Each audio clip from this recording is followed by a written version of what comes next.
Hi, welcome back to the Purpose Podcast. This podcast is for those who don't really know what they want to do in life, but you're incredibly ambitious, you're incredibly driven, and you know you want to do something big. We can be friends because that's me too. Yippee! Ha ha ha ha ha. Anyways, today's episode is about the lessons I've learned over 2 years of making YouTube videos. And bear in mind on YouTube, I've not really seen any growth in terms of views or subscribers and stuff. So this is just posting for the pure, for the pure fun of the game.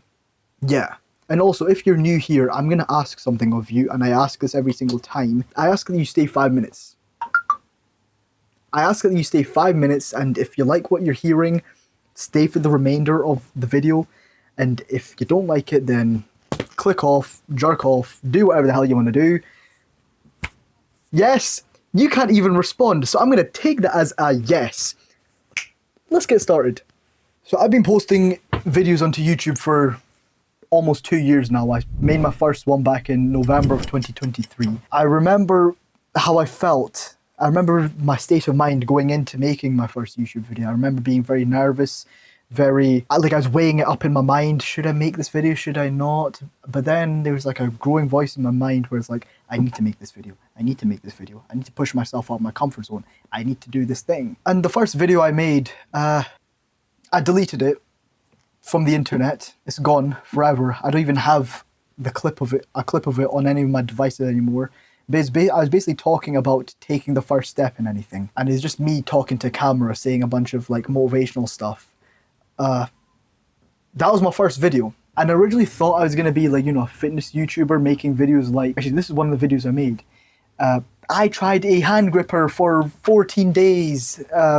Here's what it did. And the thumbnail is just me going like... I know it wasn't me going like that. It was me... Imagine this is the hand gripper, right? I think it's me going like...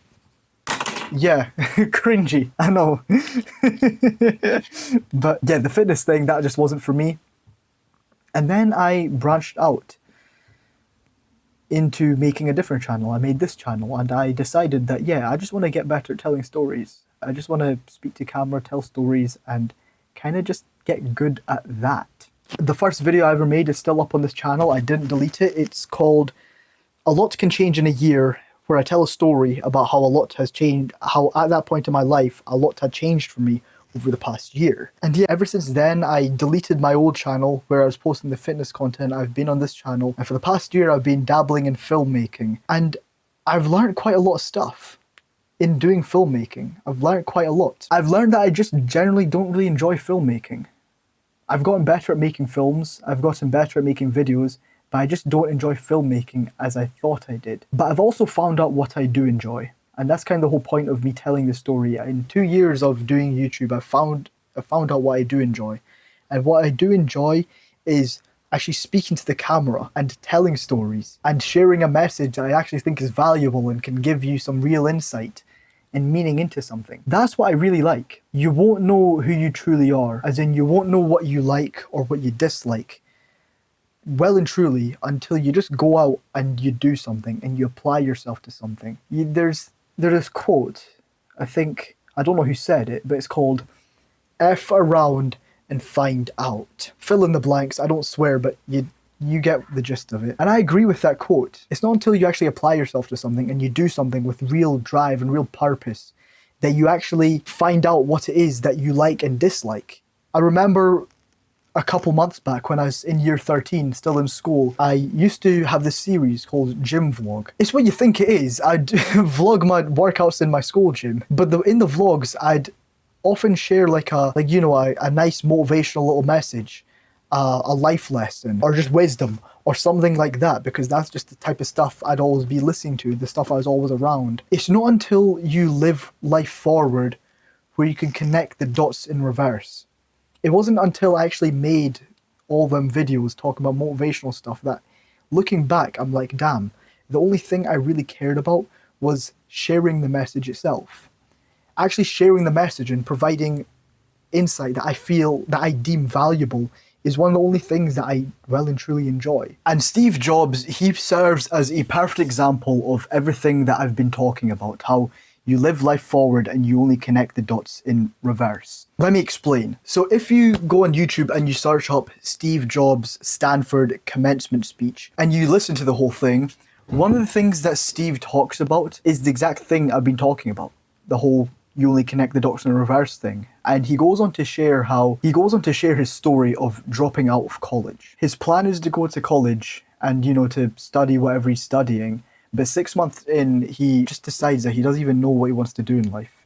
That he just doesn't know what he wants to do. And he doesn't see how getting a college degree would actually aid him into finding out what he'd want to do. And he was weighing up the pros and cons, and he ultimately decides that he doesn't want to waste his parents' money on college fees when he doesn't even know what he wants to do. So ultimately what he does is, 6 months into his college degree, he decides to drop out. And he decides to take a calligraphy class. Steve goes on to share how that calligraphy class he took, the stuff he learnt from that calligraphy class, were the same things that were used when designing the first Macintosh personal computer 10 years later when he was working on Apple. And then he goes on to share how, because Windows copied Mac, very likely that every single computer that we see today wouldn't have its fonts or, its typography the way it is. And it's all because Steve took a calligraphy class. And then he goes on to share, a bunch of stuff, how you only connect the dots looking back. You live life forward, but you only connect the dots looking back. And I think about my situation, my life. In posting a bunch of crappy YouTube videos, I progressively got better and better. I learned how to pick music better. I learned what type of shots to do, when to do them. I learned when to cut, when to change scene. I learned all these different things about filmmaking and making videos, and I'm just thinking now, I have no idea when I'm going to use the stuff I learned for filmmaking, but it's useful to know. It's definitely useful to know. I think back to 4 years ago, I used to be really into actually making EDM music. Not many people know this about me, but I used to be really into making EDM music on this music production software called BandLab.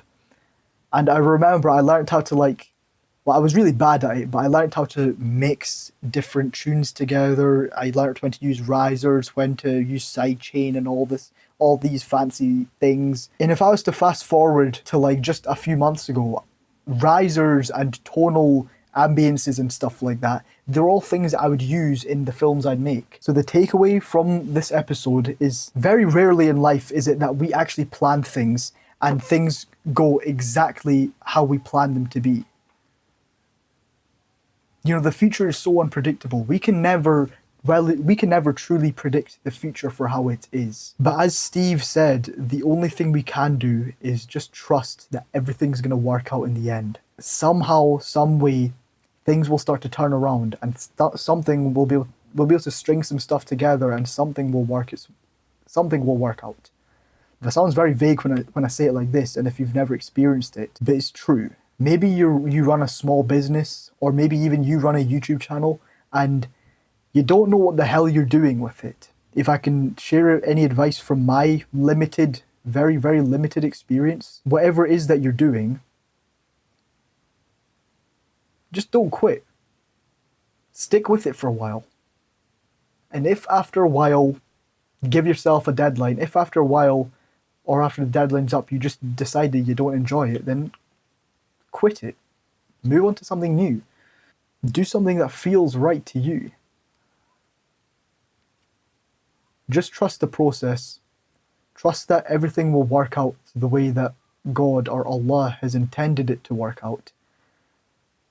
Because you live life forward, but you only connect the dots looking back.